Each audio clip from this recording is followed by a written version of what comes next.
Ryokotsusei is one of Inuyasha's father's rivals, enemies. Ryokotsusei was defeated by Inuyasha's father back in the day. Naraku, being Naraku, says, "Ha ha ha, I know about Inuyasha. I know he's the son of, the great dog demon who, defeated you back in the day. You want revenge on him? You can get revenge on him.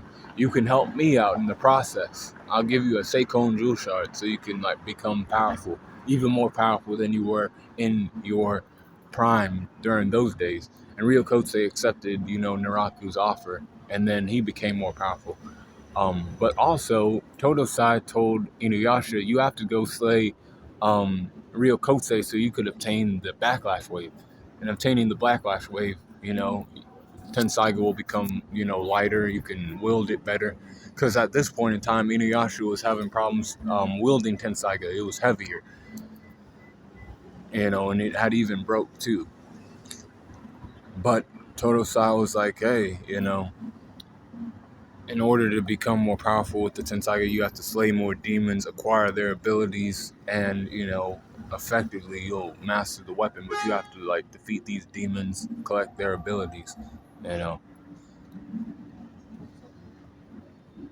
And Ryokotsusei was one of these demons, basically the first one that he had to, come across. Because the Wind Scar was already an ability that came with the sword. And then he had to fight against Ryokotsusei to gain this ability. Ryokotsusei is a dragon demon. It has a face of a demon, and then its whole body is a dragon. And he's fighting against Ryokotsusei. Ryokotsusei shoots these energy blasts out of his mouth. Right. Inuyasha eventually learns the Backlash Wave, and basically the Backlash Wave is able to send the energy back at Ryokotsusei, defeating him. But he was not an easy foe for Inuyasha to take down at all. So Ryokotsusei's strength 86, speed 86, durability 87. 87 for his endurance, and an 85 for his intelligence.